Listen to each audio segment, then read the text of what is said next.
Well guys, the day has finally arrived, finally after making it to Penny Dinners. We're going handing over the money in a minute.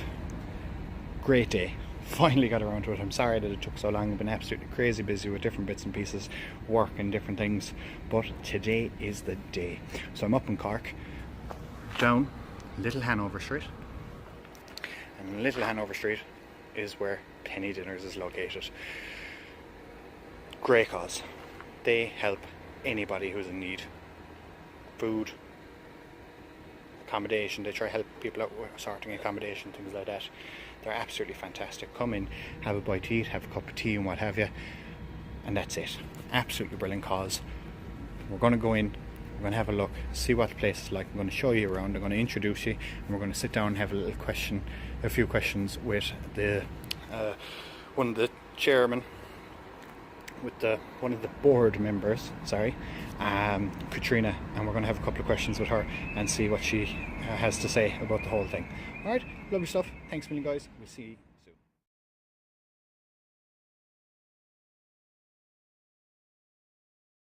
So Katrina, I just get you to introduce yourself first of all. Hi, I'm Katrina and I volunteer with Cork Penny Dinners, and I'm also a trustee with along with, I think we have a board of management and we have a board of trustees. So I'm actually on both the management committee and the Fantastic. board of trustees. And how is it Penny Dinners came to be, if you don't mind me asking? Penny Dinners was founded in the 1800s by a group of like-minded women who at the time realised that a lot of our own people here, Catholics, were suffering badly, big time. They were hungry. So they came together to give them a bowl of soup and a slice of bread. And how they would get that is they would practice of paying a penny as an operation back then, or other people that would have had money could buy a ticket and they would be left in the church and various places, and they could go and pick them up and come over to Penny Dinners and get soup, and that's how Penny Dinners started. Over the years then it evolved, and now it's multi-denominational. We are now in 2017 and we're seeing, I suppose, another famine of sorts, you know? Yeah.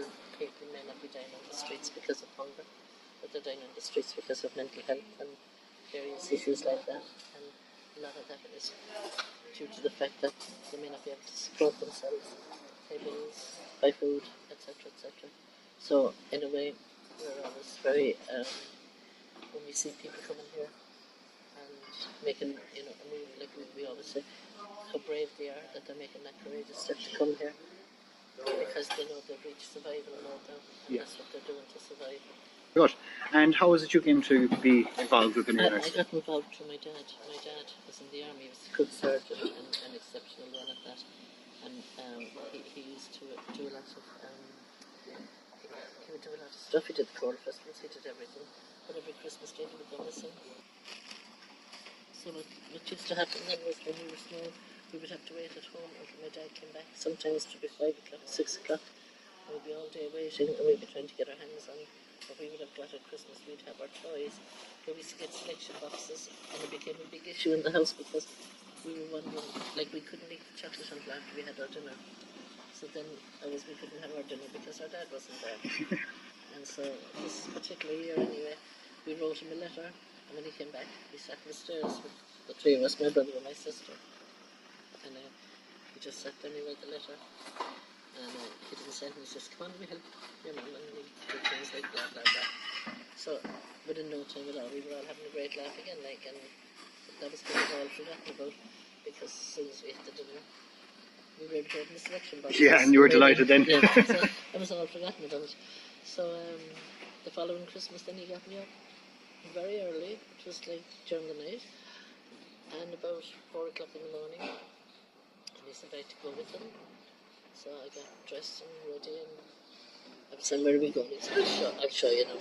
So we got to this big huge place anyway, where there was lots of other people arriving, and it seemed to centre around cooking, and there was a huge amount of stuff going on, peeling spuds, getting vegetables ready, doing the stuffing and everything, and he was saying she knew how to make stuffing because we used to make loads of stuff at home because we would make stuff and the neighbours would be looking for that as well. Very So good. I'd have to make enough for all the neighbours. So I was doing bits and pieces like that now, and then people started arriving later on in the morning, and they were coming in with soldiers, bringing them in, and other people bringing them in, and they were sitting down, and they all looked kind of, you know, as a child, everybody would look old to a child, so they all looked old to me. And then my dad told me that I had to go and serve, and I was like, I don't want to do that, Dad, like, because I was shy around kind of people, and he said, you have to. So he sent me out, and then I come back and I said, Dad, I can't do this. So I said, go back out. And then they were talking to me, they said, are you Tom's daughter? And I was saying, I am. They were saying, oh, your dad is a lovely man, he's a great man. So then I'd be going back out, like, hoping that somebody else would say something about him. You know, so I kind of got over quickly the fact that I didn't want to be serving because they were all being very, very nice to me, like, and they were all saying nice things about your dad. And some of them were saying, aren't you all great that you don't mind your dad giving up his Christmas, like, to do this? And so even though I was still a child, I was beginning to realise, like, that something good was happening, but I still didn't know what it was. I was still young. Okay. But by the time we left to go home, when we went home to Carrick, I was saying, can we do it again next week? I wanted to do it again. But like, so then with the choral festivals, he brought me to the choral festival. So I would have seen a lot, and I would have seen a lot of poverty in the earlier days of the choral festival, because choirs coming in from other countries like Russia and Poland and Czechoslovakia at the time, they would have been very poor. Okay. I would have been so grateful for the food. So I would have seen what food can do for a person. Definitely. So I think it always stayed with me like that. You must nurture the person's stomach like Definitely, that. definitely. Then their mind can begin to work to solve issues.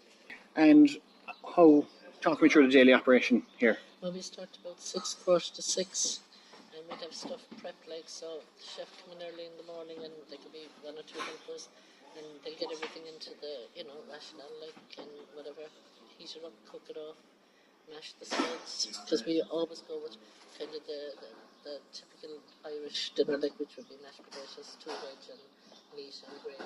Very good. And because that's what they seem to like, Pasta doesn't go down very well, so we'll stick with what we know works. Yeah. But we'll do the soup then, it's homemade soup.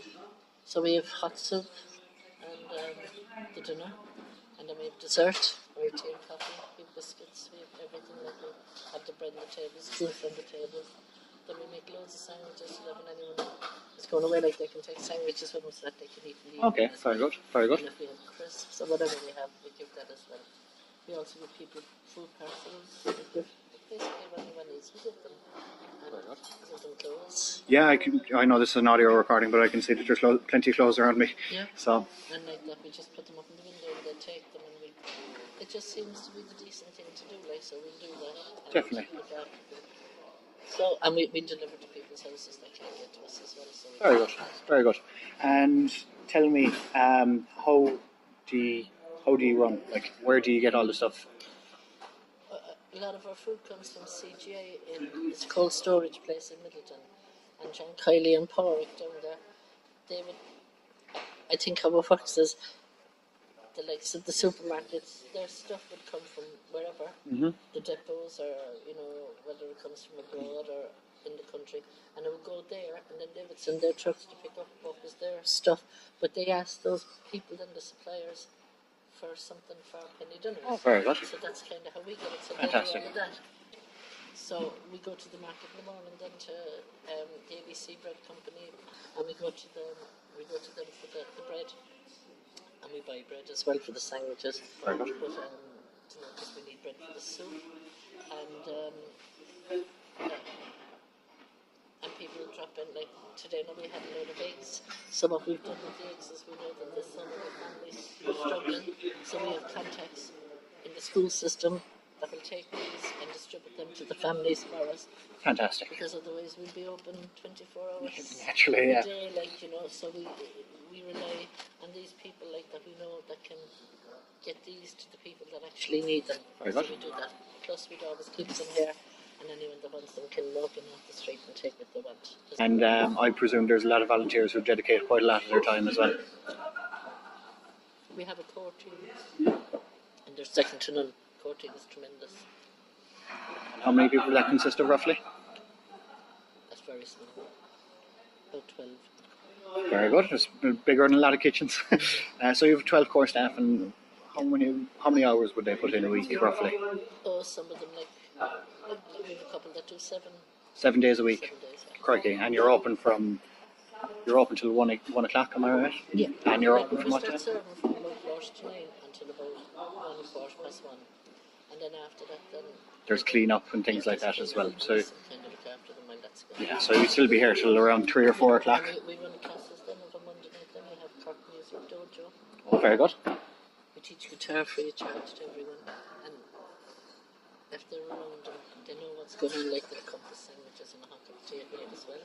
Fantastic. So on Tuesday night, then we have a thing called Food for Thought, and we run that with UCC.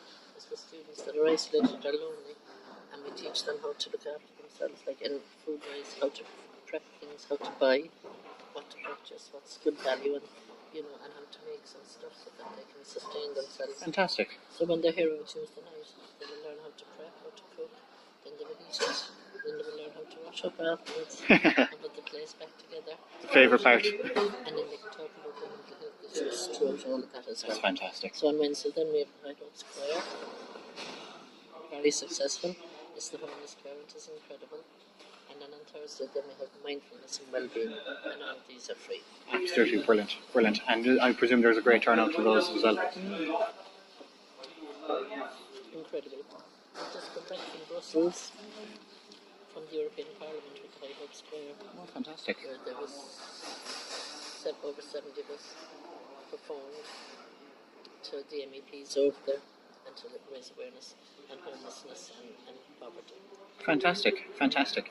And Katrina, lastly, can you tell me where would you like to see Penny Dinners progressing? Well, unfortunately, we're not going anywhere for a while by the looks of things. So I suppose our vision, we have purchased another building, and we've recently acquired planning permission on it. So our vision, our plan for that is that we will have, a lot of people, their wages are low, they're working, but their wages aren't the best. So they could be paying high rent, they could be paying a mortgage, and they're struggling somewhere along the line. Yeah, because in the local areas, rent can be quite expensive, can't it? Absolutely, and there's a huge shortage of property at the minute to rent. But we find that people, if a family, they'll take their child to the doctor, but they'll suffer on themselves. Yeah. So we've identified that. So what we're going to do is get, with the help of my own doctor who's offered to help, Ronan Boland, who's brilliant, that we'll get some doctors that'll give us a day in the year free, and that people can come and see these That is doctors free of absolutely charge. brilliant. It's a good, we think it'll be a really valuable service. Definitely. We're also going to put nurses in there so that fellas that fall over or something like that, Yeah. they'll give them a clean up and tidy. Very good. That's very good. disinfect their rooms and Absolutely whatever, fantastic. septic or whatever. And we're going to put we're going to try and do vision care, hearing, and chiropody. And when I say we're going to do it, we're going to have somebody look at somebody, and if they're in need of urgent Yeah. attention, they'll do that. Very good. And hopefully we'll roll that out with the Mercy. They're interested in that, and they're incredible to the Mercy Hospital, so that that we can kind of enhance their services or whatever, because they roll out a fantastic service. They're a brilliant hospital. They're absolutely fantastic, yeah. And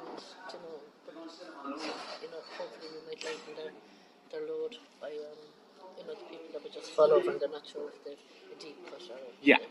it's only a superficial thing. So I'm going to put a load of different classes in there, where we're looking at people who take them back to the basics of cooking and just show them how to make a simple thing like homemade soup out of a few bits and pieces that you've left over at home. Yeah. Show them that. Show them how to make a bit of soda bread. Show them how to make a few cream cakes. Like little things like that. And this is what our plan is, to go back to the basics so that people can afford to cook again. Exactly. You can make a stew out of a pound of mince, we can stretch it and you can do it. Exactly. And just show people how we can do this. Very good. So that's our plan for that, and hopefully that will work along budgets as well with people. We bring people in to show them, that maybe How to manage their money. how to manage it. And if they get into difficulty, don't be afraid. Seek help straight away. Yeah. And try and get on top of it. So just things like that, and like we put whatever classes people need. I would hope that we would go down an educational route whereby we might roll out like something like an inroads project, meaning, you know, like giving people a 12-month course to see if they would like to go back into full-time education. Yeah. And that we would roll that out for people, because there's plenty of retired teachers out there that would do that. And that if that happens, then like that we would be able to work with the colleges around, that we could get them back in, you know. But like to give them that 12 months whereby they might be able to say, you know what, this isn't half bad, and I'm capable, I'm able to do it. So things like that. And Just encourage them to get back into education. we're also hoping that we can help people that are survivors of the abuse that took place in our country. Yeah, And we want to give them space as well, naturally. Yeah. you know, and we want a lot of the stuff to come from them, like, you know, so we're hoping like that we will let them have space by themselves. Very good. Very good. So, Very good. Thank you very much for your time, Gina. Much appreciated. no, thanks. All right, thank you. And thanks for what you've done, that was incredible. Guys, I know I'm absolutely all over the shop with this video, but it's done. We weren't able to record inside in Penny Dinners purely because we wanted to respect people's privacy. It is, you know, vulnerable people inside there who may not want to give away the fact that they're seeking help, which we completely respect that fact. So we weren't able to record inside there, so this video is pictures and an audio clip, which I'm sorry about, but that's just the way we had to do it. Alright, I hope you really enjoyed this video. Let us know in the comments below what you thought of the video, and if you'd like to see something similar. Alright guys, see you next time.